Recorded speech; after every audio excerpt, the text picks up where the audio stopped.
our daily lives. And it's very normal to us, but it's also a lot of us, it has a big impact, and it really brought a lot of people uneasiness. During this period, we have a lot of questions, and there's a lot of uncertainty that we are not able to turn to anybody to help with. So we have so many of these questions.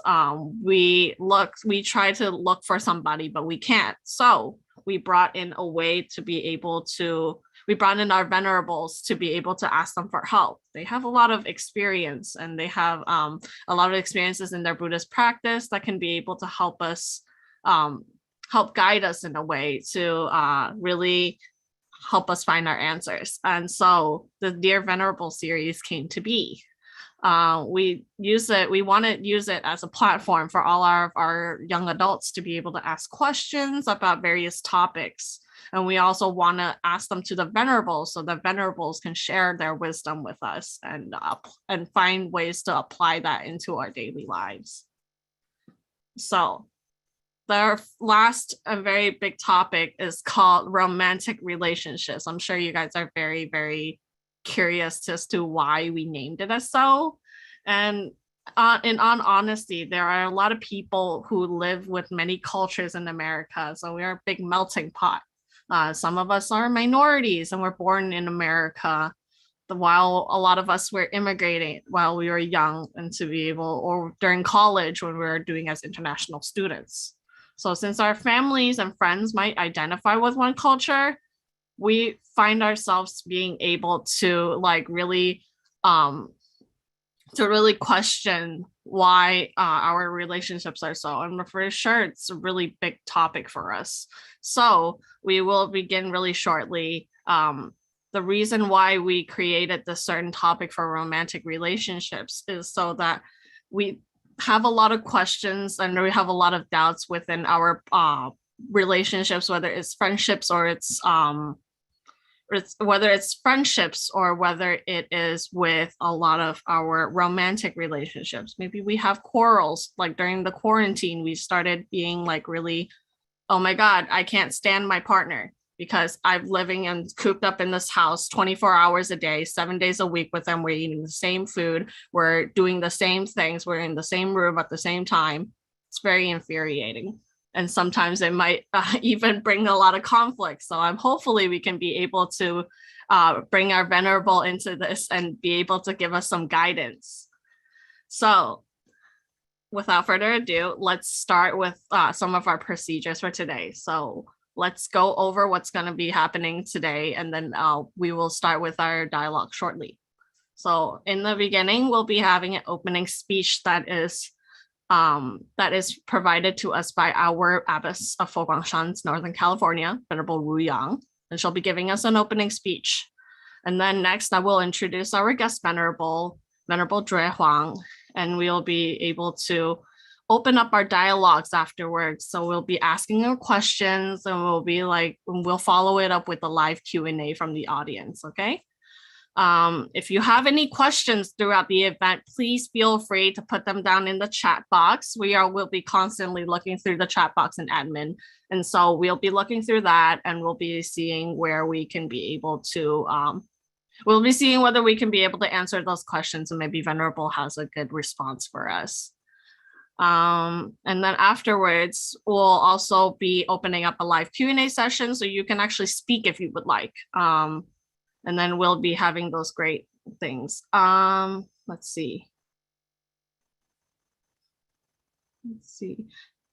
In the end, we'll be able to be having some closing remarks from our guest venerable, and then we'll be closing it out with dedication of merits. So to start off today's events, let's see. We don't have a speech from Venerable. Is Venerable Ru Yang here? Okay, no Venerable Ru Yang. So unfortunately, we don't have Venerable Ru Yang as our to come with us today. She's probably really busy, and so I'm not surprised, but it's okay. We'll start with anyways. Let me introduce you guys to our guests for today. So Venerable Zhui Huang is director of the Foguangshan St. Louis Buddhist Center. We're very, very happy and excited to be joined with her today. So please, Venerable, please say hi. Hello, everyone. Hi, Venerable. Nice to see you.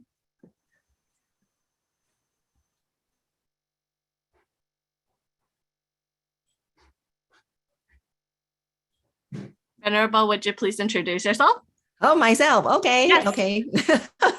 Okay. So actually, I don't think that I have much to talk about myself, but I learned my English from in the Philippines. So I have an experience of living in abroad before my renunciation. So actually, I was living with my family in Taiwan first, then go out from to abroad and then to the Philippines and finish my high school and college degree.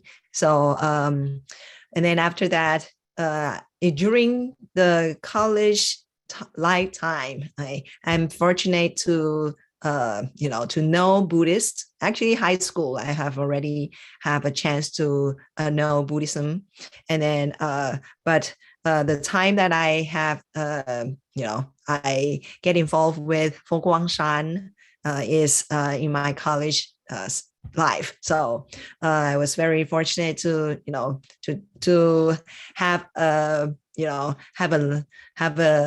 an experience living in the temple during my college life.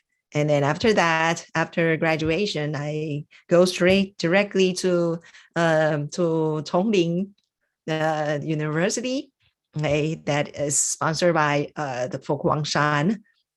And then after that, I renounced myself, became like this. And after that, after the and then after the Tongling 2-year training of Tongling University, then I got a chance to go to Fo Guang University to complete my master's degree in political science. And then after graduation, then I was being sent to the United States. And then I had a chance. I have served 12 years in Shilai Temple in Los Angeles. And after that, I was assigned to the temple right now in St. Louis. So I've been serving here in St. Louis for 7 years already. So this is myself. So that's it. Thank you. Thank you so much, Venerable Dre Huang. Venerable Dre Huang was actually is actually from Taiwan, and she had the wonderful affinity of being able to renounce in Fo Guangshan. She also graduated at a university in Philippines, which is a really great, interesting fact that I've learned about Venerable, and I never got a chance to learn about that. So I'm really curious, and I had a lot of questions, but that's not the question, and that's not the time for it today. But let's get started with our events. So before that, we love to take a photo of you guys. And I see you guys don't have a lot of cameras opening up, so I would love to see some people's faces. If everybody can be able to open up their cameras and to give us a big smile for us to take a little group photo, that would be amazing. Thank you so much.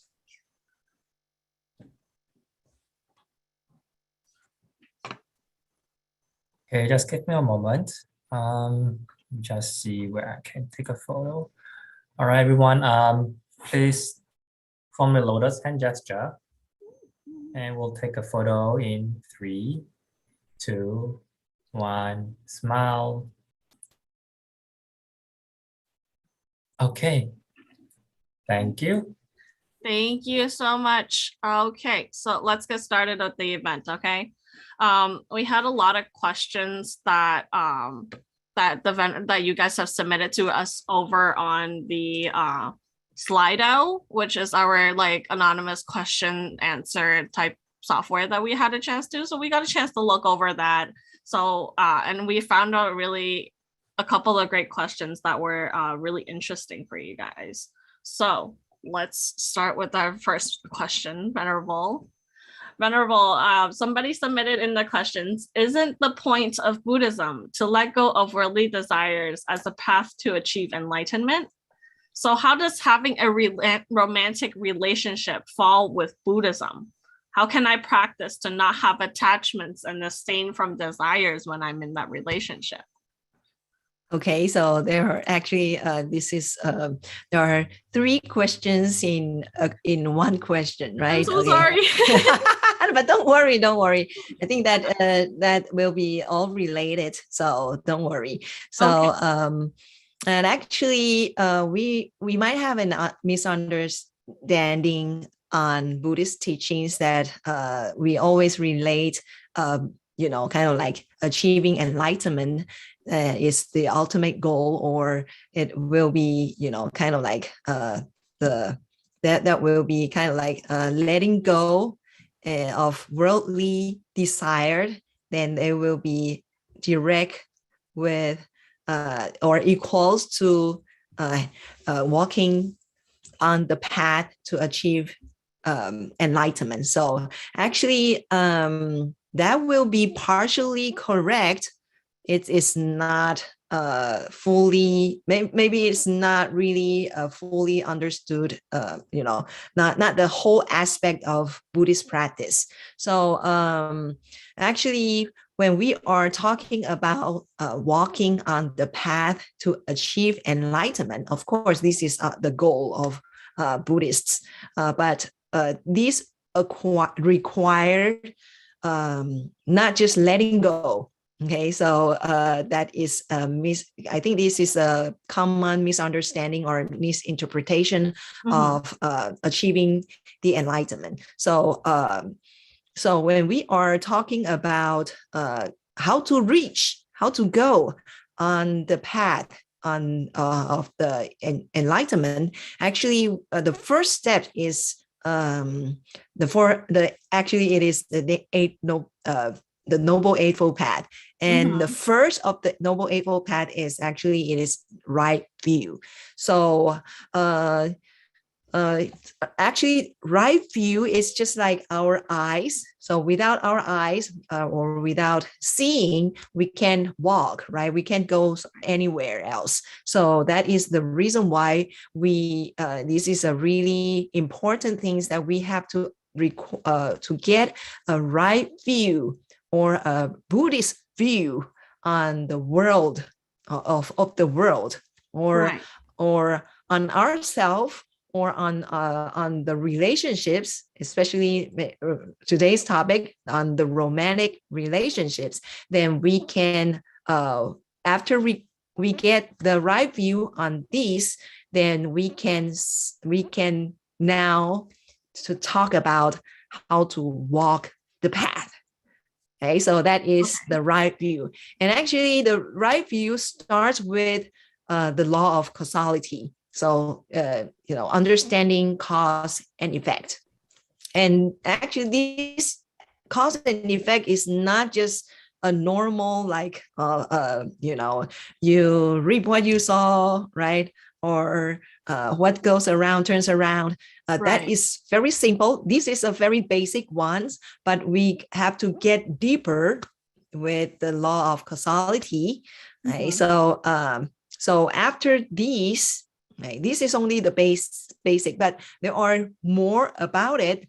For example, what is the difference between cause and effect between Buddhist and other faith, right? Because other faith also talks about cause and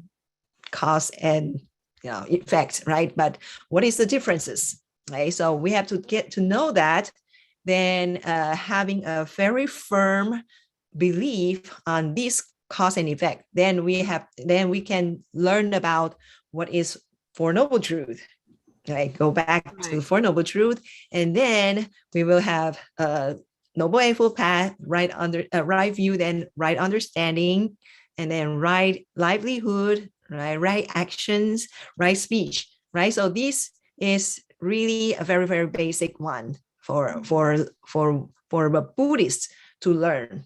Right? So the right view is always the first important things, right? To walk the path. Okay, and then after that, talking about what is a romantic relationship doing with with Buddhism. Actually, there is two aspects, right, for in Buddhism, right? So actually, there is no problem having a romantic relationship for lay Buddhists. Okay, Right. but for the Buddhist monastics, if you would like to go further, okay, like me, okay, yeah, yes, okay, then there are stricter requirements, rules and regulations. So we're not allowed, or we don't, right? We found not to have romantic relationships. Okay, so that is for the Buddhist monastics. Okay, and there is the last question of this. The first question is, how can I practice not to have attachment, right? Right. So yeah, and abstain from desire when I'm in a relationship. So I think this one, they just got mixed up. Okay, so as I said, we have to have a right view on law of cause and effect, right? So and no problem for having a romantic relationships for lay Buddhists. So if you tend to be having a relationship, or especially a romantic relationships, then I think that you already categorize yourself as a lay Buddhist, right? Okay, so so there is no problem to having a romantic relationships. So non-attachment doesn't mean that we have to abandon everything. Okay, so that is kind of like a false interpretation, or it's like not tweeted interpretation about non-attachment. Yes, and also abstain from desires is only for Buddhist monastics. Okay. Yeah, so it is not, we don't ask a lay Buddhist to, kind of like, okay. I think it's also very difficult to ask for them as well. Don't go to park. You can't go to, yes. So, you can't do that. So, so this is called, and also when we said like non-attachment or abstain from desire, it's more like an ascetic way of living. But actually, asceticism is not a major teaching of Buddha. Okay, so this is something that we would like to be clear about. So non-attachment doesn't mean abandoning things, right, or worldly things, and we don't require lay people to abstain from desires. Okay, but we ask people to well manage your desire. Okay, so well have manage. a good intention with it, Yes. Okay, so and how do we well manage is from the 5 precepts and 10 wholesome deeds. Then we can do the management on the desires. Okay. And also, if we want to go further, there's another things that we can go further is to kind of like contemplate or be mindful on the 6 senses, and also we call it 5 aggregates, or we call it it's kind of like a physical and mentally aware of in our daily life. Then that is something that we will be going further, right? After we have achieved like 5 precepts and also 10 wholesome deeds, right? So this is the first questions. Yeah, I think the main takeaway from that is to have those the quote unquote desires with the right intentions. I don't think they meant that you can't have really relationships at all. I don't think they really mean that, because then that would be a different categorization of a Buddhist practitioner. You know, a lot of us have this misconception that we can't do anything, we can't do any relationships, but that's simply not the case in that time. I think their way of saying that is that you can have relationships. Relationships are possible, but do it in a way that is really can I say responsible, Venerable? Is that the right responsible word? Relationship. Yes. Yeah. Yes. Be responsible in dating in your relationships. I think the thing is just make common sense with it, you know, try not to do anything that that is frowned upon, like but in the case for us lay people who are not maybe not Buddhists, or maybe they are Buddhists and practicing, but they're not renounced. So I think that really the abstaining from desires is something that's for renounced people who have dedicated their life to Buddhism. So I think that's that is the misconception that we are talking about. So that's a really interesting way. I think that's something that we really needed to clear up today, because I have those questions a lot, especially before the we were like, well, relationships, what? Dating, what? Getting married in Buddhism? I thought we weren't supposed to do that. So that's a great way to be able to clear up that question. I'm glad we're getting that out of the way. Okay. So I do have another question for Venerable. What should I look for in a partner? Someone that we would call the one. Someone you're going to spend the rest of their life with, Venerable. How do I find him or her? Okay, so that's interesting. So we will be going right straight to the romantic relationships. So this is something that we are concerned, right? It's our pressing question. And sometimes you will say, oh, it is weird for a monk saying to talk about relationship. Yes. Okay, so actually for us and for Buddhist teachings, so of course we would like your partner to be a good friend, right? Good friend of yours, on your side, right? Right?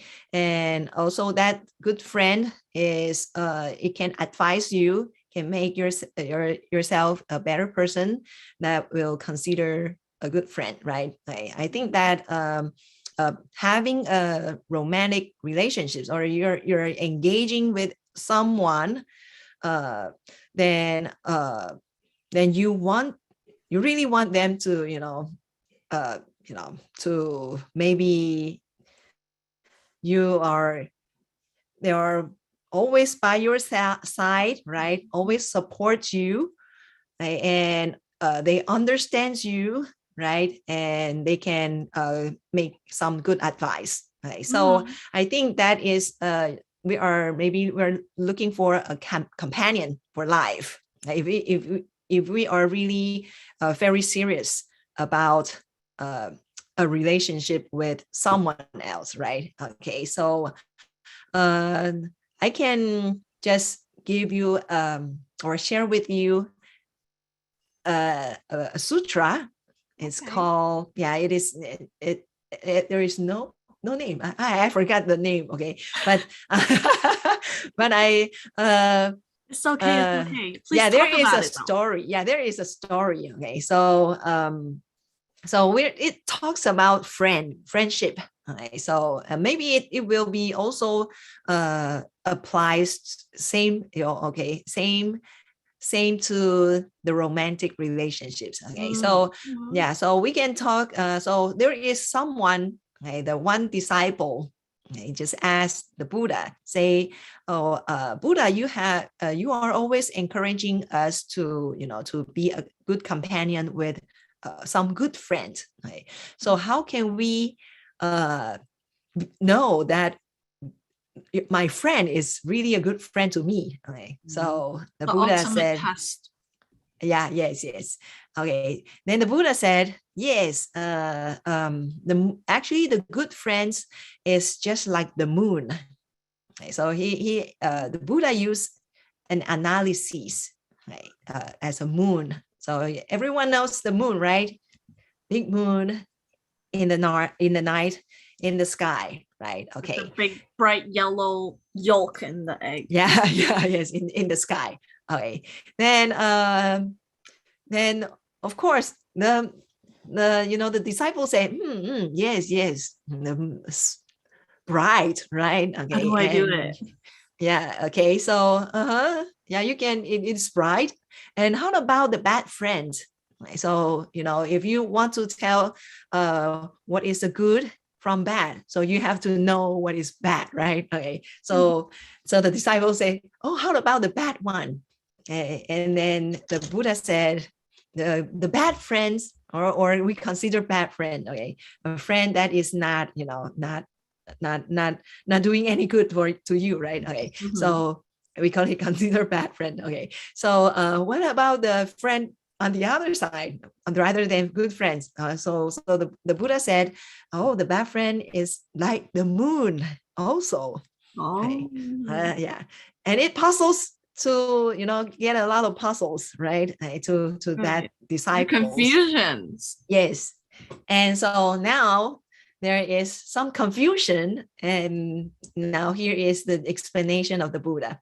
So the Buddha said, actually they are all both like the moon, but we know that there are phases of moons, right? Yeah. So the phase of the full moon phase and also the new moon phase, right? So the good friend is just like the moon from the phase of new moon to the full moon.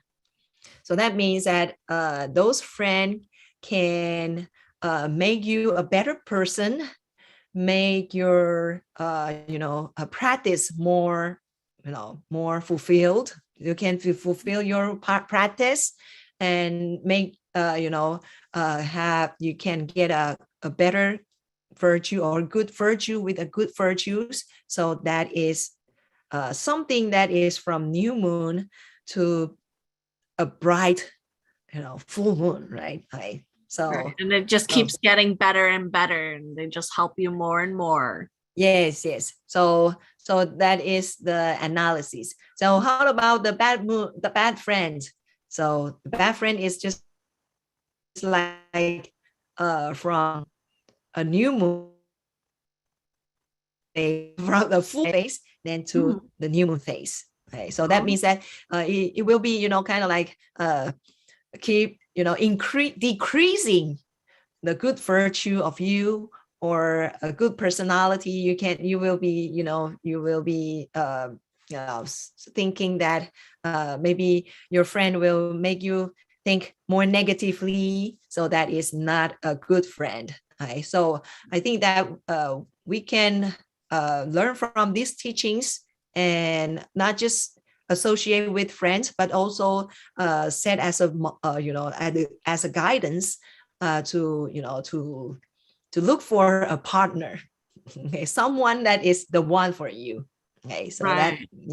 Okay, yes. So try to look for the person that can be able to build up your confidence and to give you more and more every time. So like not giving more and more in the sense of that they're selling their life to you, but like more and more as in they're going to continuously be able to support you as they get to know you better. Yes. And then maybe the bad moon, the bad friend that we try to avoid might be the person that is good to you at first, but then they start to show more and more reasons to not trust them, to not be able to confide in them. Maybe they're starting to throw you random red flags, and it's like, and it just keeps getting worse and worse, and it just keeps going away and away from your purpose. So maybe we should just like be able to realize that maybe sometimes that person, even though they start off good, that does not mean that they will end up better. Maybe that means that they can go worse. They can, and then you have to make that differentiation of whether you want to be able to leave those friends behind or keep them with you. So I think like that kind of answers the second question that I had, which is how can you be able to like, how would you be able to know when to marry this person or when to drop them? I think that's like the same realm of how the good friend and the bad friend and the new moon and the full moon, you know, because when you're doing it, when you're like trying to determine whether someone is marriage material, you know, a lot of us in today's world, a lot of young people, they were like, oh my God, well, how do I know I'm supposed to marry this guy? When is he wifey material? When is he hubby material? You know, I think that's a great way to be able to understand that they're going to continuously be able to support you and be better and give you more reasons to be able to love them every day. But then if somebody is not willing to marry, like who's not willing to be able to be in a relationship with you, and you don't think that they can stay with them any longer. I think that's the type of people. The full moon that turns into the new moon, right? Did I get that right, Venerable? Yes. And also stay away from those will beat you or no, with violence. No. Yeah, yes. We don't stay with people that hurt you, okay? Stay away. Stay away. Okay. I think that's a given though, but sometimes it's also really hard to stay away from someone you believe that they have good values, I think, Venerable. I think some people have a hard time doing that because they see the good in them in the beginning, and then they turn worse and worse, and then they start doing all these types of stuff that makes you want to lose their trust more and more. So how do I really like get away from that? Like, is that even possible? That is possible, but it acquires a lot of struggle, you know. Yeah, because you know it's kind of like, oh, I have invested a lot of time, I have put a lot of love into someone, right? But the result was not a happy ending, or you know, it turns out into a nightmare. Then I think that will be such a pain for one to, you know, decide to just like to break or to stop the relationship. But we have to know, you know, if you keeps on keeping with the relationship with someone that is, you know, really, really treating you bad and make you believe that you are not a worthy guy or a worthy person, then maybe you have to call a stop. Yeah, it's such a pain. Yeah, but you have to, you know, it will be just getting worse and worse. So things will not get better.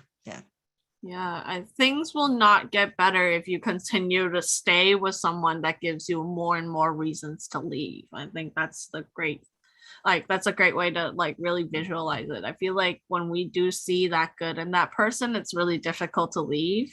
I had a friend who was who had a boyfriend who was really, really good to her at first. And then as like he turns more, as they continue to be like build their relationship more, she started finding reasons to why she can't trust him, like saying that he's lying to her. He's starting to drink more. He was starting to become abusive. So there comes a time when you have to understand that there has to come a stop to it. So I think having to recognize that and having the values to be able to recognize that is a great, and like it's almost a life-saving kind of value to know. Yeah. So when turning on to that, really once you start really like getting to know and say like, oh no, that's bad, that's a person that's going to be bad, you're obviously going to have a time that's going to be sad. You're going to be very, very sad and disappointed that that person isn't going to work, and then you start having those feelings. Venerable, I know when I had my own encounters in the past, I have felt like, oh, once it's done, it's over. I'm going to live by myself for the rest of my life. No more dating. No more dating. I'm going to live as the rich auntie that has been single her whole life and will continue to be single her whole life. So I'm afraid of being that rich auntie that's single for the rest of your life. I think everybody has that one person in their family. So I'm very afraid of staying and being living alone for the rest of my life. How do I feel that worthiness again to look for somebody, because we feel like we want to find somebody that we can be able to trust, but I don't feel like I'm worthy anymore. What do I do, Venerable?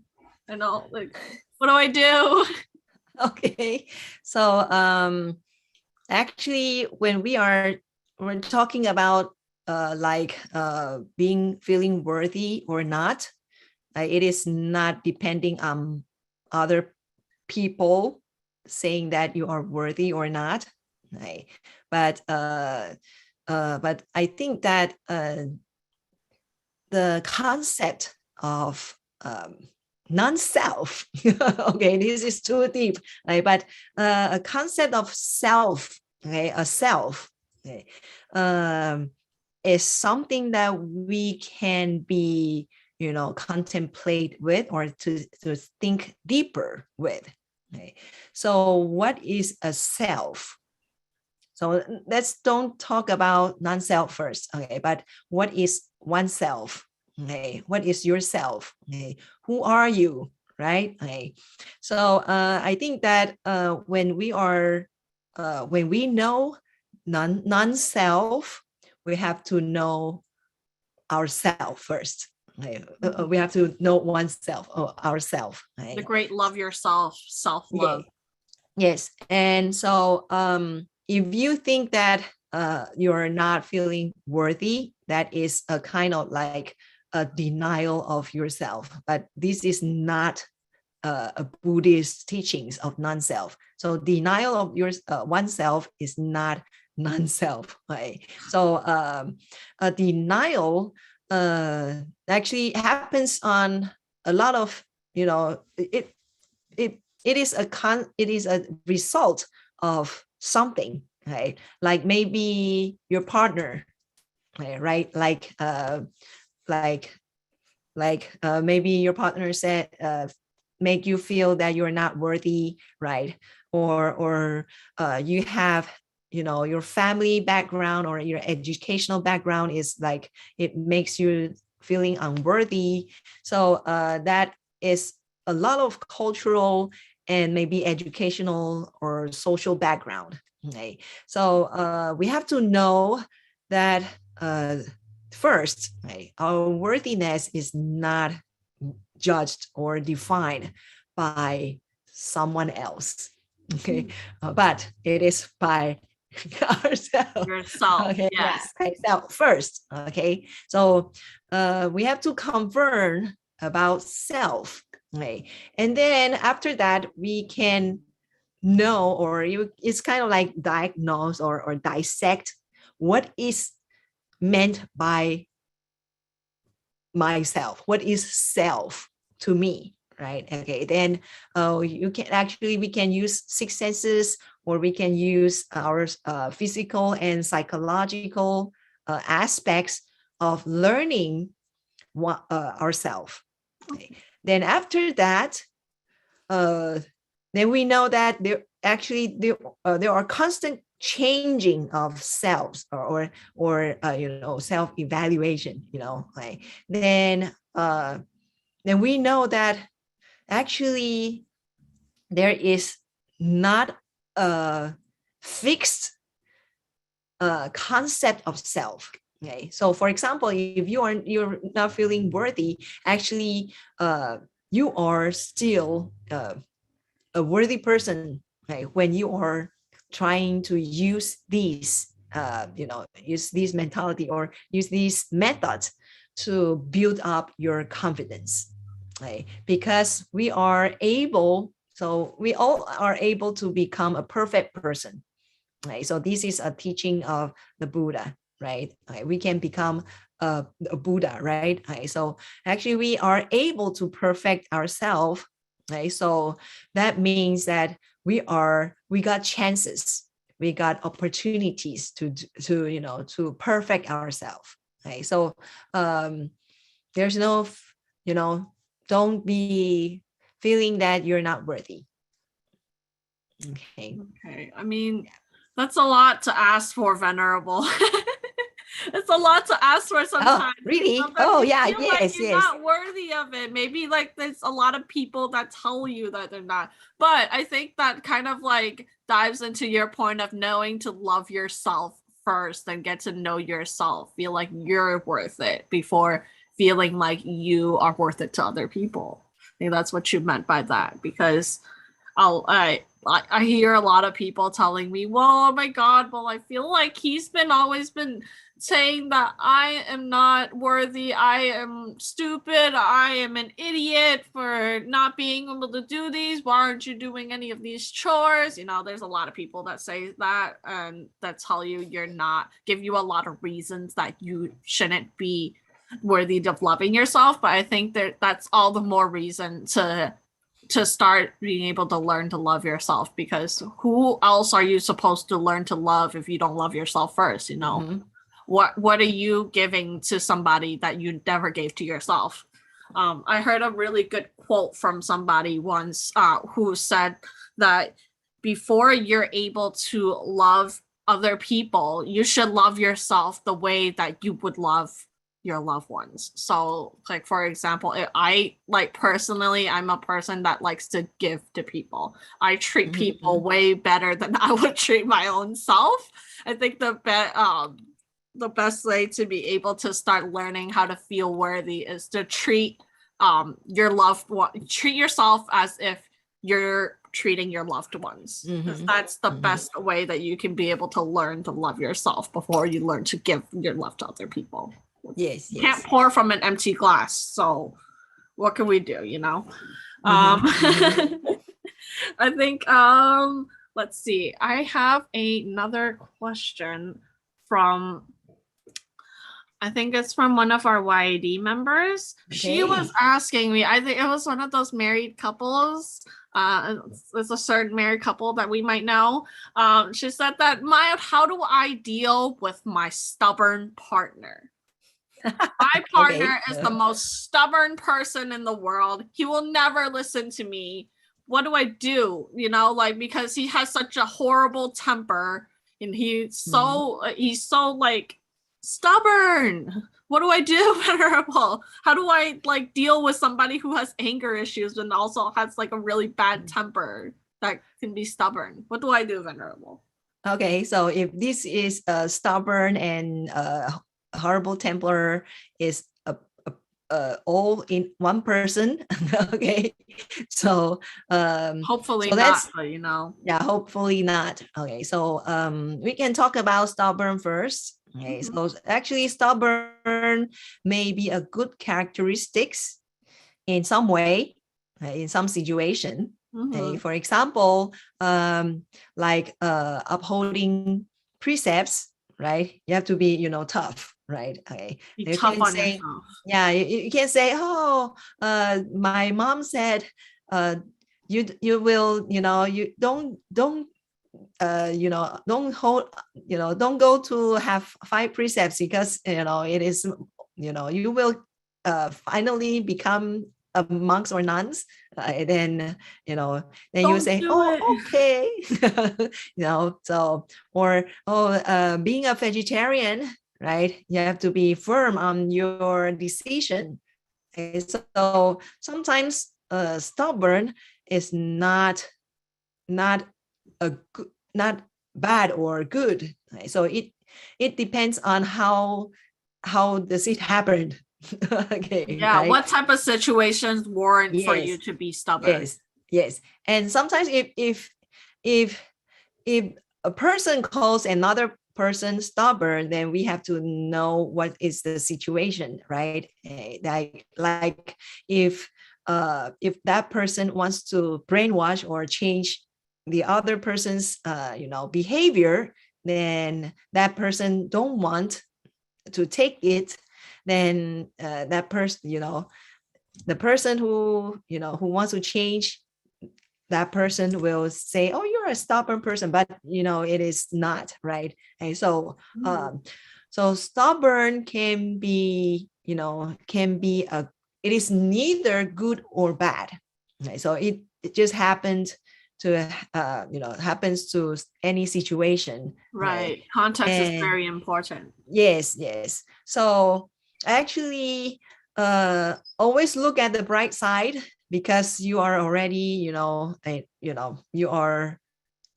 get married, right? Okay, so you have to sometimes you have to kind of like be stepping back a little bit, right? And to embrace something that your partner's, the characteristic that you don't like of him, right? Like about him. Yeah, because this is, you can't expect a perfect person, okay? Otherwise you will be just alone by yourself, constantly unhappy. Yeah, or constantly unhappy.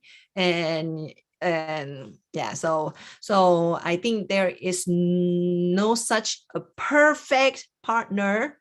Yeah, but if you think that, oh, you're stubborn is so cute, right? Okay, it helps you help maybe financially, right? Okay, or being faithful to me, right, to our relationships, then this may be a good characteristics, right? So I think that we have to look closer to why do you define your partner as a stubborn person? Okay. Okay, so like stubborn isn't necessarily a bad thing, but you have to be stubborn in the right reasons, in the right situations, right? Yes. Okay. So it's kind of like you're trying to assess your situation. Why exactly is your partner stubborn? Like, is he stubborn because of the fact that he won't wash his dishes the specific way that you want him to? Or is it because of like you're trying to be able to, like, you're trying to change him in a way and he's being stubborn because of that? I think that's a really great, like, that's, again, it's the context that counts. So stubbornness isn't necessarily a bad thing. You just got to be stubborn in the right reasons. That's exactly what I have to do. So I will never have another boyfriend in my life because I'm very stubborn myself. I will expect a lot from somebody, okay? Hopefully that's not gonna happen, but sometimes it does though. And I guess it's something that we can't help but to be stubborn about, Yeah. But so that's okay. For a person to call another person stubborn, that is because that person always go on the other direction that you hope for, right? Okay, so you can't change people, you have to change yourself. Now, speaking of stubborn people, there's a lot of people who are practitioners who practice Buddhism that goes to temple all the time, and in some cases, some of them do or don't have partners that may or may not be Buddhist, or may or may not be like religious in that way and understand what Buddhism is. How I have like that question that's coming in is that person who's the practitioner, she's going to temple, and she's been going to temple a lot of times in which the partner starts becoming suspicious. They're like, why are you going to temple so much, Venerable, why is she going to temple so much? What is she trying to do? Are you trying to renounce her? Venerable, are you trying to brainwash us? Is she gonna be a monk, Venerable? How do I convince my partner that Venerable is not brainwashing us to be renounced, to be like her, come shave? Okay. How do I do that? Like, how do I say that? How do I convince them that he's not, that there's nothing to worry about? I will not shave my head unless I let you know, How do I be able to get him to understand that? Yeah, so actually when someone, as a Buddhist monastics, so when someone just came up to me and then said, Venerable, I want to join into your Sangha, or, became a monk or became a Buddhist monastics, then we will be saying, hold on a second. Wait a minute. Yeah. Wait. Fast. Okay. Yeah, not too fast. Okay, you can, kind of like join our BLIA group or come to our temple, be a volunteers, and then we will be, kind of like you get to know. We both had to get to know each other more, right? Yeah, we have to have a relationship first. We gotta get to know each other. That's right. Yes. So so we won't just say, hey, someone just leave your husband, get a divorce, and then come join. So that is, or if you have a boyfriend or a boy or girlfriend or your partner, then you will say, don't cut the relationship away, okay, with your partner. So we won't say that. Okay, so this is a guarantee. So so for of course, especially for the Fo Guang Shan, it is not ethical. Okay. We say ethical to do that. Okay, so we don't just come in and tell you, here, come shave your head. Come with me. We can't do that. Yes. No. We don't do that. Okay. And so we have to let or someone should make your partner know that we won't do that. Okay, we won't just shave their head without their partner knowing, or without I feel like their partner's consent. Okay, so yeah, so consent, yes. Okay, so we have to kind of like with having a consent or a consensus with your partner or if you are or your family, or your family. Yes, so this is something that is very important. And also think about if your partner really have this kind of like fear, okay, you can just say, don't worry, I will be, just look at the proportion of a lay person versus monastics. Okay, they are not equal, right? Okay. Lay people are a lot. Yeah, there's too many of us. Yeah, too many of us. But monastics, only a few of them. So I won't join them. I will be part of the majority. Okay. Yeah. And also, and if you want to, kind of like be more, be more humorous, right? You can say that I'm going to be a hufa. Okay, hufa. Okay, hufa in Chinese. It means like I am protecting the dharma. Okay, so it means that I'm supporter, serving as a supporter, not going right away into the monastics. Right? So I'm supporting of the monastics. So I am serving as a being a lay person, support the monastics. So it means hufa. But hufa. And the fa, actually, there's another meaning saying the hair. Yeah, I'm protecting my hair, so that means that I won't get shaved. My hair is very important, Sasha. I cannot do this. We can't shave our heads like this. It doesn't happen that way. A lot of people are very protective of that. That's like the best way to say it. That's right. I am not a person that will willing to touch my hair. I can't even touch my hair myself. How am I supposed to let somebody shave it? Yeah, so you can say I'm protecting the dharma, supporting the dharma, and also I'm protecting my hair. So hufa, yeah, fa. Okay, that's a cool way to put it. I think it's a fun way. In Mandarin, I would understand that. Oh my gosh. Okay, so protecting our hair, protecting dharma at the same time. Yes, protecting, supporting the dharma. Yeah, I think that's easy to like tell them, especially if somebody is not like does not understand like Buddhist terminology or something. You're just simply a dharma protector. Even that word seems like really daunting, but I feel like in a way, like you using the analogy of protecting your hair would make more sense and would like relate to somebody a lot more, especially if somebody doesn't understand Buddhism. So in that case, because that person can't really understand, my partner can't really understand my faith and my beliefs, we have a lot of different values, of course, especially because of the fact that maybe we aren't of the same faith, or maybe we think differently, or maybe we grew up in a different culture, in a different country. Maybe I'm an immigrant. Maybe I was born here. How can I be able to come to an agreement with my partner, you know? Like with all these like different values, how can we be able to find the middle ground of having those different separate views, but also being able to have a middle ground that you guys can both agree on?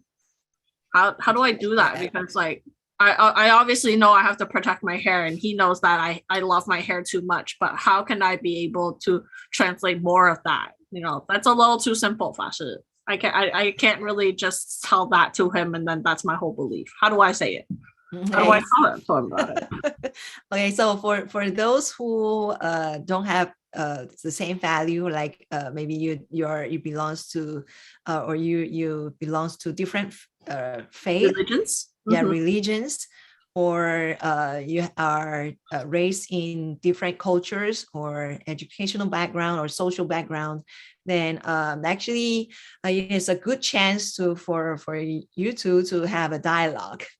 So yeah, but even with the same faith, with the same you know, social economic basis, okay, you know, two entities, okay, because we are separate entities, right? Okay, two entities have different you know, they still fight for different things. Yeah. So just for example, you know, like how you make your dishes, right? Okay. Or how you use your toothpaste, right? Okay. So yeah, someone use you know, press it from the middle, and someone you know, used to, you know, press it from the end of the toothpaste. So that will be an issue for, you know, for people, or for people to fight on, right? So actually when we talked about being together, or even considering you know, a marriage, then we have to know that this kind of conflicts is inevitable. Okay, so it is you never have a chance to, you know, kind of like reconcile or you know, having a agree on something. Okay, so I think that we can, what I suggest is that we can find a common you know, common things, or we start with things that we all agreed on. Okay, then we can talk about these dialogues, right? It should be continued. You know, it's like a lifelong dialogue. If you have different faith or different values with your partners. Right? So my sister actually get married with a Christian guys. Okay, so they usually have a dialogue, right? And sometimes dialogues gets into, you know, fight. Okay, yeah, you know, it get intense, right? Okay, yeah. So we won't say that it is a fight, but it's a kind of like intense dialogue, right? Okay. So it's just, you know, some one story being shared with her, right? With you know, being shared by her with me, okay, is that my sister once told me that you know, when they are talking about heaven and hell, right? Okay, so we have a similar concept about heaven and hell, right? But you know, but there are different things happen in hell and heaven, right? Okay, so because we believe there is a, you know, rebirth, right? People will get rebirth to hell, as well as, you know, they will get rebirth to heaven, right? Once they get out from hell, right? Okay, so this is very, very different from a Christian belief, because, you know, if you want to, if you will assign to hell or heaven, then once you get there, it is a forever things, right? Yeah, that's it. That's it. Okay, so it is forever. Okay, so and they talked about people in the hell, and there is some bodhisattva we know, right? Okay, it's Tikigarbha bodhisattva. You know the Dizang, right? Okay. Yes. So they happen to mention the Tikigarbha, and then that my sister-in-law, right? Sister-in-law, brother-in-law or sister-in-law? Brother-in-law. Brother-in-law. Sister Yeah, okay. is your sister. Yeah, my brother-in-law. Okay. So my brother-in-law was so surprised that, oh, there is a, kind of like a scent, right? In their concept, a scent in hell. Okay. Then and then my sister was kind of like very, very proud, say, yes, there is someone who will save us from hell. Okay, so it's not Jesus. Like, yeah, it is not Jesus, but someone who who made a great vow. Okay, so I think this one, it is really a new thing to him, to my brother-in-law, saying, "Ooh, oh yeah, wow." it's quite a different concept, especially for people who don't understand Buddhism. Yes, in Buddhism, Siddhartha Bodhisattva is a bodhisattva who had made a great vow to remove all the sentient beings, all the suffering beings from hell, and ascend them to heaven. So now having to know that, having to get to understand and first hear of that, it might be shocking to some people. Yes. So that is really a shock to my brother-in-law. Yeah, so that is their dialogue. So I think that this, if you really serious about the relationships, so you have to be ready for the dialogue. Okay. So we have to fight before we can make up. Is that it, Venerable? No, get intense dialogue. Intense dialogue. No, we want it to be peaceful, be happy, right? Yeah. I think being able to open up that conversation, to have the open-mindedness. I think having the heart to have that conversation, to be able to agree to disagree, is like the best way you can be able to resolve that.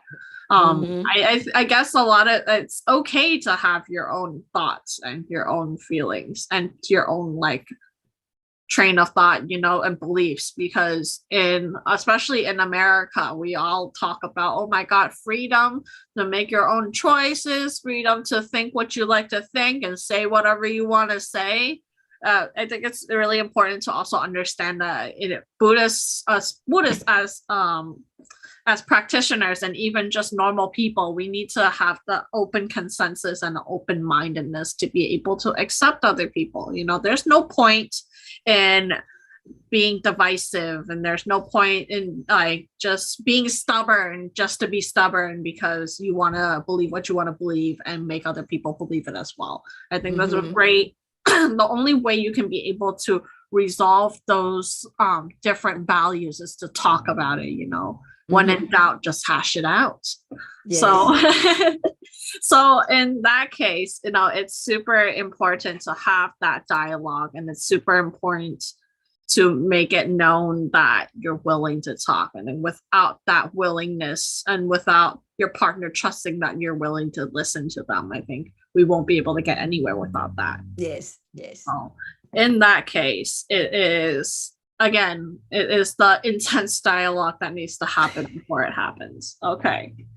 Yeah. So because of those intense dialogues, it may lead to some divisiveness, Venerable. Okay. It might not be a peaceful resolution. So in the case of that, I have another question from somebody, but it is a little bit off topic and it's a little bit straying away from what we've been discussing. It might be like a hot topic for some people because it's an interesting situation, somewhat a little bit specific though, but bear with me. This is a question from somebody. It's an anonymous person. I am married but unknowingly fell in love with another person. I have no intentions of leaving my partner, but sometimes I can't stop thinking about that other person. You know, I have the desire to be with that other person, but I have no intentions of leaving my partner, my current partner. What do I do, Venerable? Okay, so now we talk about loyalty, right? Okay. Yes. And also your desire, right? Okay.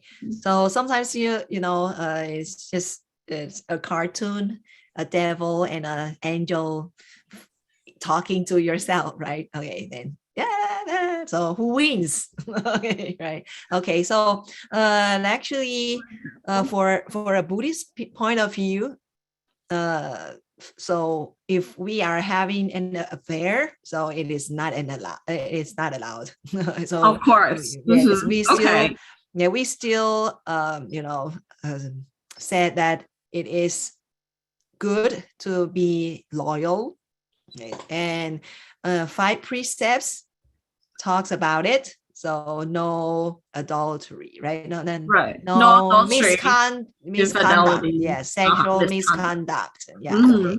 Yeah, no adultery is for the 10 commandment, right? That's right. And 5 precepts is no sexual misconduct. Okay. So yeah, so actually sexual misconduct has a broader definition. Like for example, you cannot rape. Of course, right? It's a crime. Right? Big no. Yeah, and so it's a no. Right? And also having an affair. Right? So that is also that is be loyal, right? Right. So we have to go back, right, to why we have a desire. Why we have a desire other than my partner, right? Like a person who other than my partner. Okay, so I think desire is not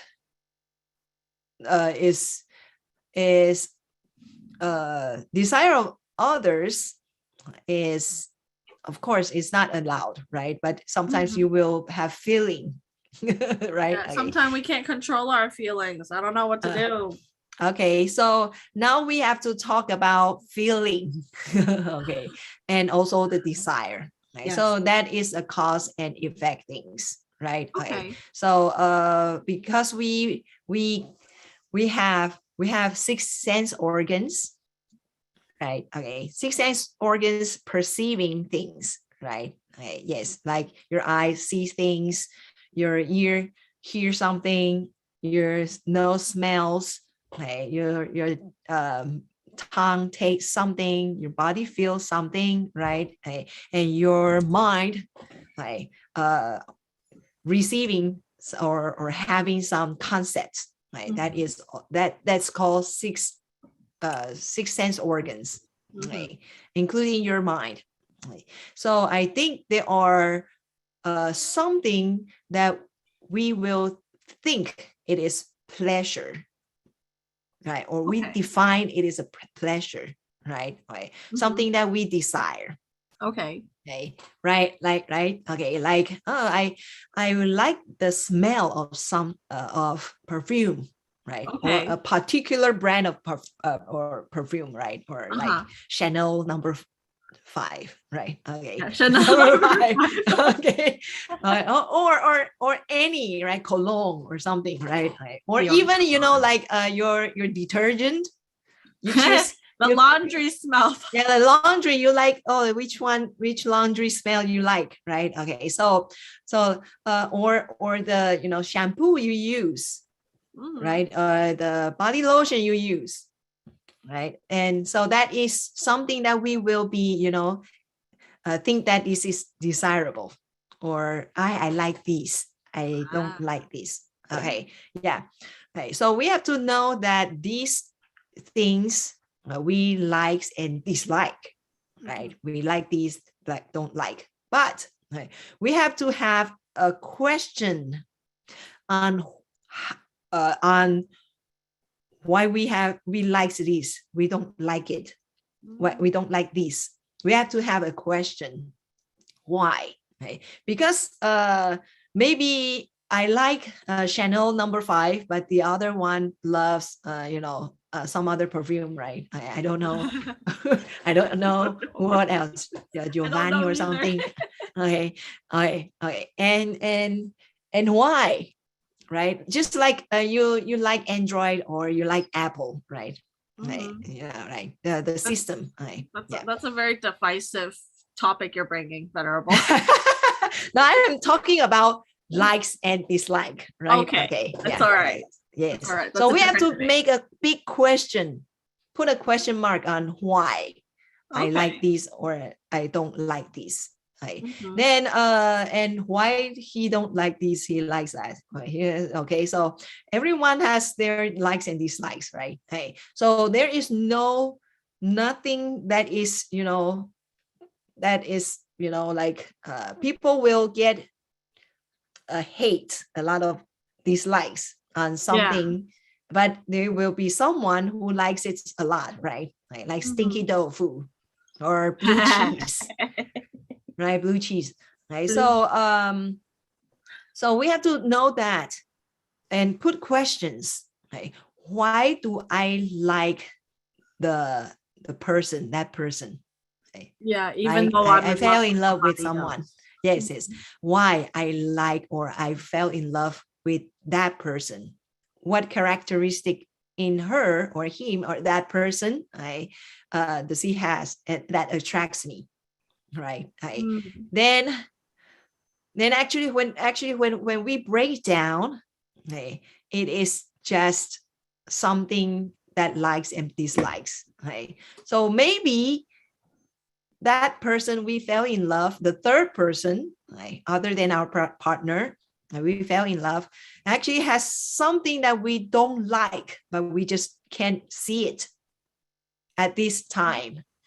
Okay, because we just maybe the time issues or the time is so short to get a further understanding of others, right? So actually when we said likes and dislikes for Buddhists, actually it is just something that is really not very firm ideas. So it is not based on not inside us, but it is just very superficial, because you will change it, right? So we have to know that, and then we have to kind of like pull ourselves back a little bit, then think about first, this is not allowed. Okay. I don't think that's consensus to think that maybe it's not okay. It is not okay. It is not allowed by Buddhist precepts. Okay. And the second one is that the characteristics or something that I like with that person, or that person attracts me, right? Maybe just just an illusion. It is just somewhere from my imagination. It is not really true. It is not true aspect or whole aspect of that person. Okay. Then after that, you will be kind of like far away from getting a more like a firewall with that person, building firewall with that person. Yeah. Shut down your gates. It's a no for me. Yes. So just building a firewall or set down your gate. Yeah. Be more away from that person. So this is something that we can think about. Okay. Right? Or we can use it if we want to kind of like get away from thinking about that person. Okay, because that is not it may not be true. Okay, so maybe that person is just like somebody that's like a phase. Would that be like the word? Like it's a phase and you're not really supposed to like the person because you're in love with somebody else. Like, why would you be able to like separate from that? If you don't want to separate from that in the first place, I think what you would have to really control like the way that you're thinking and Yes. to be able to like understand your feelings of why do you exactly like that person. I think this delves into like it like kind of dips our fingers into cheating. I think because a lot of the reasons why people cheat and what I heard from is that because they are trying to relieve something that's temporary that they don't see in their partner. I think that's like one of the main reasons why a lot of people cheat. And I think the thing that you really that person needs to understand is what do you actually want from this? What is your end goal? And to really understand that isn't okay at all. I think not just in Buddhism, but just common sense and in general, it's not a good thing. So no. Maybe you should figure out what you want first, and then maybe you can come back to us and tell me what that is. That's right. Yes. Okay, that makes sense. So in that case, that's pretty much all the questions I have for you, Venerable. But I know we have a session for you guys to be able to ask questions. So to the audience who has been very, very silent until now, not even a question. I would love to hear some questions from you guys. So I want to ask, if you guys have any questions or if you guys want to open up your mics, throw it in the chat, that would be muchly appreciated. So, okay. Let's see. I have a question here, Venerable, from Winston. Piggybacking onto that question, I overheard two people having an affair when the wife was out of town. Oh no. Okay. Should I overstep my boundaries and tell them it's not good for the relationship? So we found somebody that there's a third person outside that found somebody and they happen to know the wife and they're like, oh my God, he's having an affair. Do I say something, Venerable? Is that like my place to say something? Do you want to give a little insight about that? Yeah. It depends on how deep or how your relationship with that person, right? Okay. So for example, if it's your best friend, right, and having an affair, cheating, cheating the wife or husband or wives, then maybe you can say something. Okay, right? Do it. Yeah, do it. But if it is just that person doesn't give a damn of me, right? I we are just right. Maybe it's like a coworker you don't know. Yes, and then maybe they won't take your word very seriously. So then maybe adjust, think of the assessment and think of the relationship you have with the person that's being cheated on. Yeah, and also the relationship with the person, those like three triangle, right? Triangle. Yeah.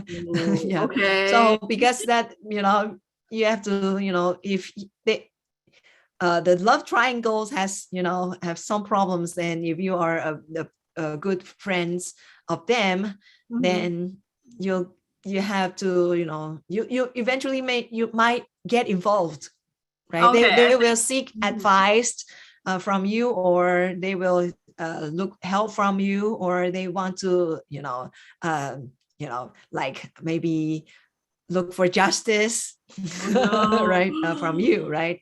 So I'm gonna take a revenge. Okay. Yeah, or they will be just want to fight back, or they need help, right? Okay, so yeah, so you will get involved. So maybe stop before it happened. Stop them before it happens. Maybe tell them before it gets ugly, like before we walk into a restaurant and throw wine at their face. I'm not sure. So step in before. I think the main takeaway of that is or just like like hinting them, like maybe it is not a good, you will hurt your wife eventually, right? Or like giving so that pep talk or you will on him. you will hurt the others, the third person. So why you are doing these, I think that's another thing that just stems from the desire and what are you actually looking for in that relationship. Yes. With the affair person, So maybe like stick to it, maybe understand your position as the third party. If you can be able to talk the husband out of it, talk the husband out of it. If not, it's the intervention with the wife. Or that third person that maybe tell that third person, that person with hey, the affair, that's not cool. He has a girlfriend, he has a boy, she has a boyfriend. Like, I think that's interesting to say. Okay. So the takeaway for that question: tell the wife, tell them everything. Okay. Or hint them, using like some them the hey. Maybe throw them the text that they saw. Maybe they texted them and they found that text. You should say something. Okay. Or if you don't want to, directly hurt the feeling, then you can just say, oh, you have to be cautious, or maybe there are something happening, or you can give them the seed, and then that seed, if it's correct, it will grow and it will, like, you'll be able to see. Is that a good analogy? Yes. Plant that seed in their mind, and then maybe it'll grow and they will see that, oh my God, it's a bad idea. But if it is a misunderstanding, then planting a seed of doubt will not be a good idea, right? I don't know. I feel like that makes sense. I don't know. Okay, is there any questions from the audience? Anybody who wants to like open up their mics and say something? There's quite a few of you guys, so I'd love to hear somebody's voice. I'm kind of tired of talking. You tired of talking, Venerable? Celine has some question. Okay, chat. so Celine. Celine has a question on the chat. Is asked, how should one deal with loneliness? Is it easy? It's easy to want to find a partner because one is feeling lonely. So, It comes back to the rich auntie with no partner. Okay, so we first talk about loneliness. Okay, so actually, loneliness is not just a feeling when you are alone. Sometimes you will feel lonely when you are in a crowd. Okay, right? Okay, so the feeling of loneliness is that we are looking for belonging. Okay, so we are looking for a belonging. Okay, so this is something that we can define as self. It's still about self. Okay, so sometimes we want to have a belonging. That is because maybe we are looking for a love. We want to look for kind of like I don't know how to say. I forgot that term, but it's kind of like agreement, or like consensus, or understanding, mutual understanding. Okay, so dealing with loneliness is not. It is always an issue, okay? Because you can't resolve these, kind of like feeling lonely by looking for a partner. If that person doesn't understand you, then you will feel much more lonely, right? Okay, so it is not a good way for you to, kind of like, oh, I'm just feeling physically lonely, but actually it is not the true problem, okay, or the true issue, or the main issue is within, inside, is inner things. So it is not about, you're with a crowd, you're with someone, right? So it is always inner things, right? So you will feel lonely when you if your friend doesn't understand you, right? So how do you deal with that? Okay, so as I said, because you feel lonely because you are looking for a belonging. Okay, yes. Then so actually, if you are feeling lonely, you have to look at yourself. Okay, so it's always about yourself. Okay? It is from yourself. I think it like kind of goes back to what we talked about in the beginning of this discussion, having that self-love. I think it's really important to understand, to love yourself first before you get a chance to find your love elsewhere. Yes. Loneliness is not an easy thing to like really go through, but I think you can turn that loneliness into something else and find a way to be able to love yourself, and then maybe you won't feel so lonely. Who knows? Maybe you'll actually find a partner while you were learning to love yourself, and then maybe you won't be lonely, quote unquote lonely. Yes, and sometimes you will find yourself, right, by serving others, or by helping others. This is another way. Okay, so there are different ways to find yourself, or kind of like understand much more about yourself. Right? Then so there is another way to do it. Is we call it Mahayana way, right, or Bodhisattva way. So we don't just look at your injury, your pain, right? So go out and serve, right? Help people, right? Then actually when you're helping people, the faces you look at, the situations that you have gone through, then actually you will find yourself. Maybe okay. So in that loneliness, trying to find yourself, you may be able to find something else that's worth your while, and then maybe you won't be so lonely.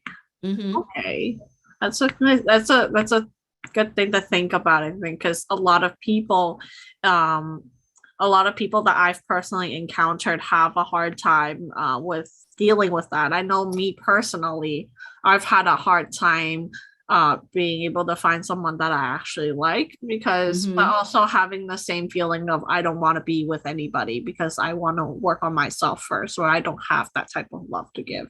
So maybe it's learning to understand yourself, and it's learning to know that it's okay to be lonely. I think that's the thing. You have to understand yourself first and be able to be okay with it before you're able to go out and explore other options. Because again, it's the concept of pouring from an empty glass. You're not going to give nobody anything. Why? You're not giving yourself anything. Why are you giving anything to anybody else? There is nothing to give.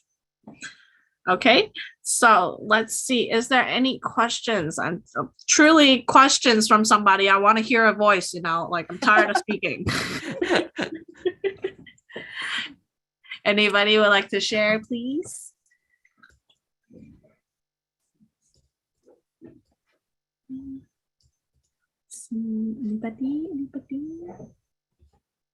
Anybody? So many empty cameras. I'm looking into the darkest.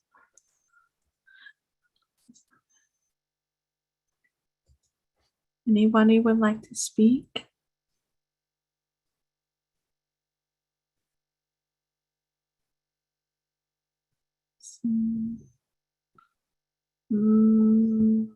Oh no, Venerable. Yes. I don't think nobody wants to speak with us. This is sad. Maybe I have another Maybe question that I can Okay. be able to have some. Huh? Somebody say something. How about this? I Okay. have personally my own question. I personally have been in a lot of instances where I feel like I don't where I feel like I like this person. He's a personal friend of mine and I consider him to be really good friends, but in some way and shape or form I ended up having feelings for that person. How can I be able to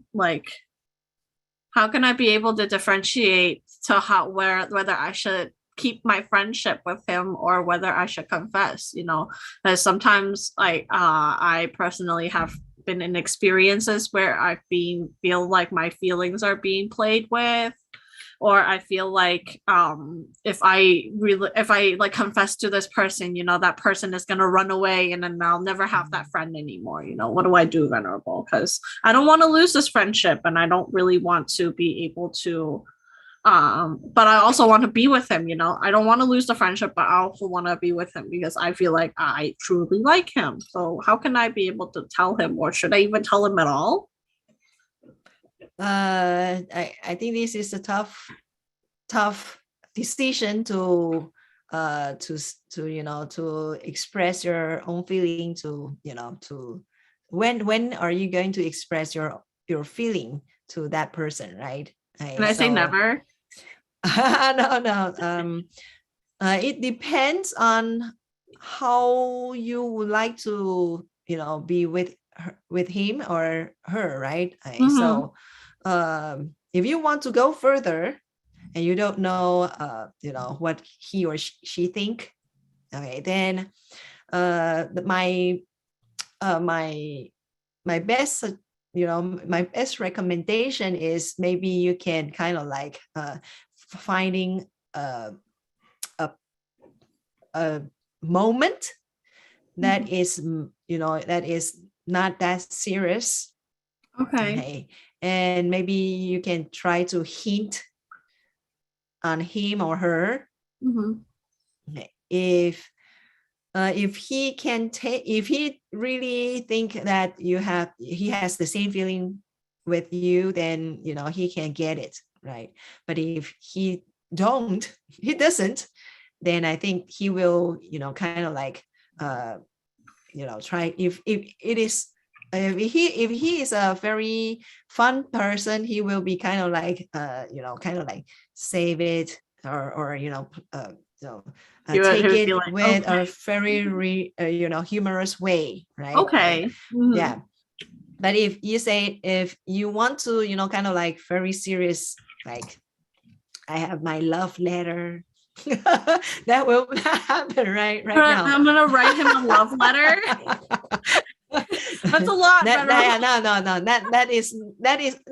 only happens in high school drama, right? Okay, but right. not in the real life, right? Okay, so I think that maybe you have to have kind of like before others take him, right? You can express your own feelings to him, and then see what does he think. And I think that you have to express to him that even though if it is not possible for us to go further, but I still want to I want to keep our friendship.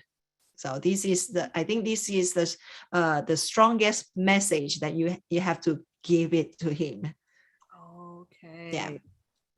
Okay. Oh, okay. I have one more question, Venerable. One more. We a got savior, right? That. We have somebody who wants a question. Let me open that really quick. Okay. This is like a personal thing that was sent to me. I love that. Let's have that.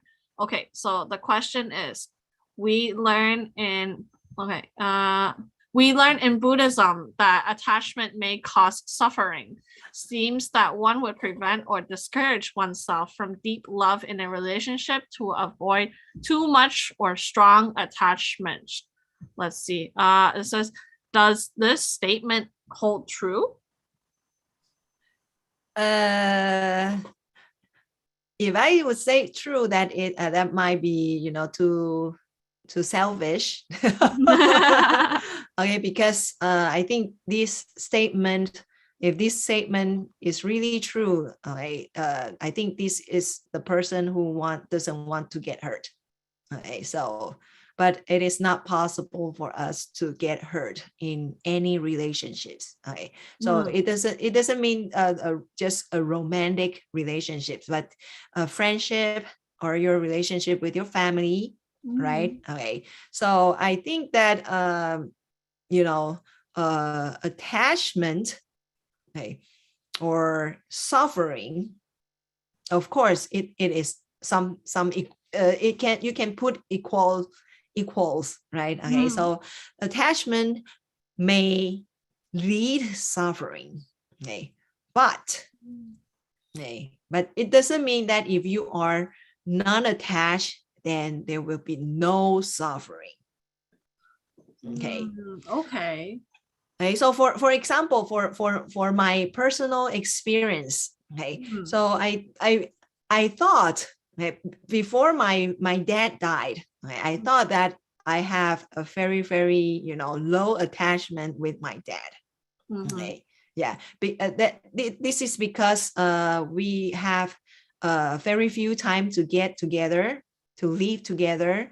It is because when I was in my childhood in Taiwan, okay, and my dad was in the Philippines, okay, having his career, right? You know, but when we moved to the Philippines during my high school and college year, okay, and it happens to, you know, and you know, the economy of Philippines was, you know, kind of like going down. So my dad moved his, you know, his career back to China. So actually I have only, you know, the year that I really live with my dad was just, you know, like not more than 5 years, maybe less than 3 years. Okay. All right. Then so if I was just, you know, having just you know, just a biological father, right? Okay, I'm sharing the same blood, but there's only 3 years living with him. Then I thought that I have really had a low attachment with my dad. Right? So when I talk with my dad, actually I don't know what to talk to him. Right? Yeah, and I will say, "Where's my mom? Where's mom? Dad, where's mom?" Okay, that's the biggest question. I don't have anything else to ask you. I just want to ask where my mom is. Where's my mom? Yes, where's mom? Okay, so so that but when my dad died, and I at the time that I received my the message, or you know, the news from my sister that my dad passed away, okay, and of course you know, I was very appreciated that the temple make a chanting for my dad, right? Okay, so I went to the memorial pagoda there, and then someone was chanting for my dad, and you know, I cried. You know, tears just fall down, okay, without reason. So I didn't cry because I feel sad. Right? I just cried. Right?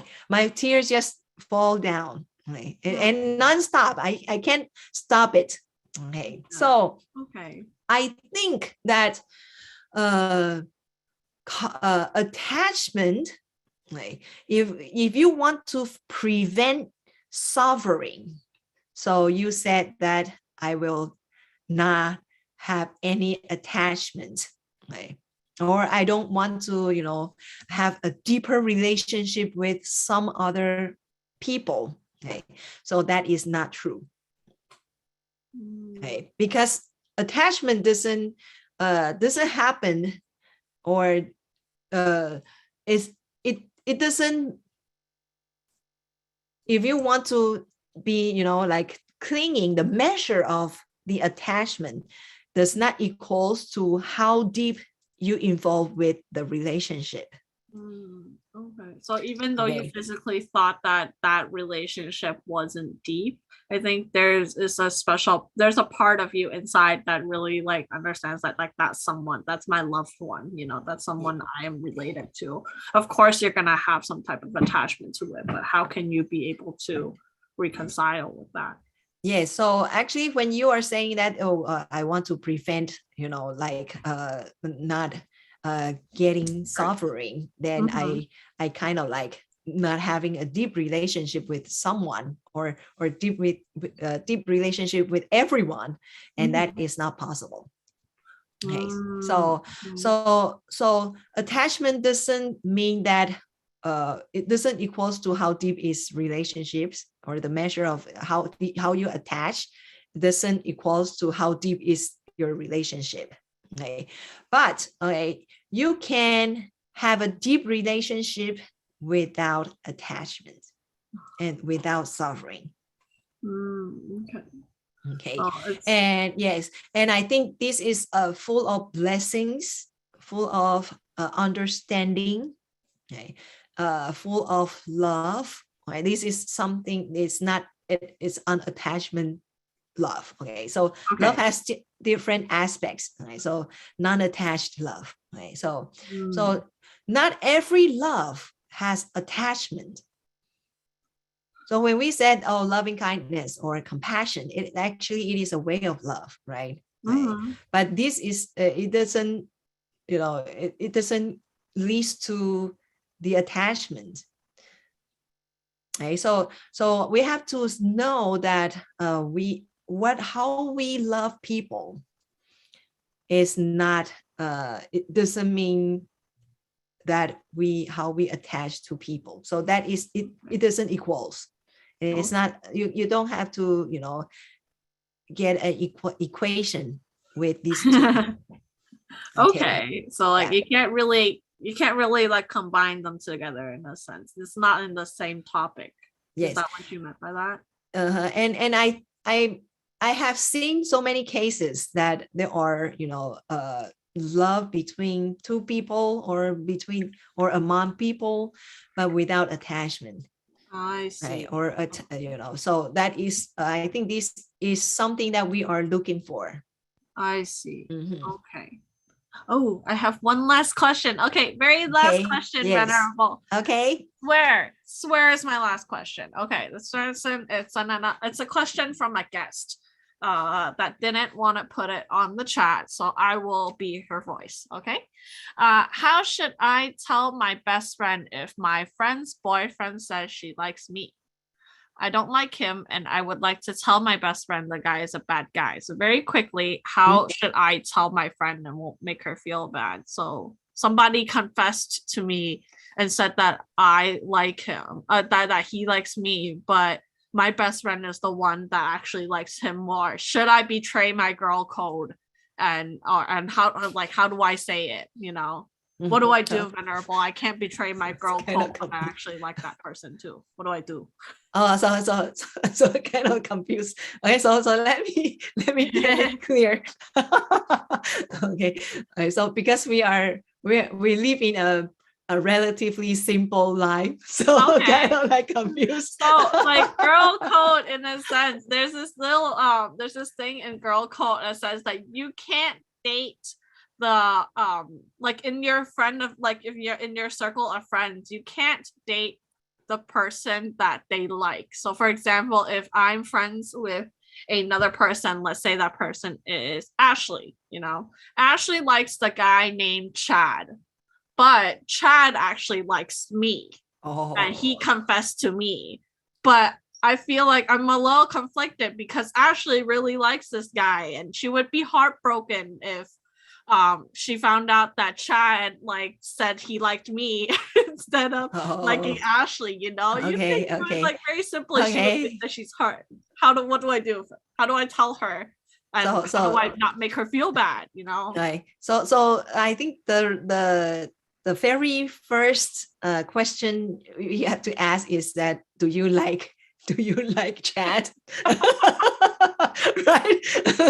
If you don't like chat, I think this will make things much easier, right? Okay, so The just person reject. said, no, Just I don't say, like chat. yeah, just talk to chat. Said, oh, I don't like you, and sorry. Okay, What then if she finds out though? What's gonna happen with that? How do I tell her? Then I think you can be more peaceful to talk to her, be more peaceful and say that, oh, actually, you know what? I don't like chat. Yeah. Chat. I know that you like chat, right? But chat has another, prefer, just confess to someone. Mhm. Okay, then and that person is me. Okay, but like, and I feel sorry. Okay, Mhm. yeah, but I already told Chad that I don't like him. Mhm. Right, then so actually you still have chance. Oh, okay. Yeah. So I Yeah, so, I right, let her okay. know it's okay. I don't actually like chat. Have fun. Yeah. Yes, but you go ahead. Yeah, so you still got chance. Right. Oh, okay. So Yeah, maybe- but if you like chat, then that will be a problem. Okay. You want to, kind of like friendship or Mhm. a boyfriend, a boy girlfriend relationships. So it's kind of Mhm. like weighing, right? Should I choose my girlfriends over my relationship with Yes. another person? Yeah. So it will, you have to choose. Yeah. Okay. Or you can deal with that. then and it depends on how how Ashley likes the chat, right? Chat. If Mhm. chat, Ashley was just having crush on chat, then just like Okay. that, then Reassure her it's okay. I don't like him. yeah. Sure. It's okay, Ashley. I don't like him. You can have him though. Yeah. Okay. All right. So that was our very last question from the audience. I'm very grateful people are Okay. bringing up these questions. I think we had a lot of fun trying to at least give you some insight. And it's amazing. And I had a really good fun and dialogue, and I hope everybody did too. So in that notes, I want to invite Venerable Zhui Huang to say some last closing words before we part ways. Okay. I'd love to say something. We know when we are having all by ourselves, it is really, really easy and simple, right?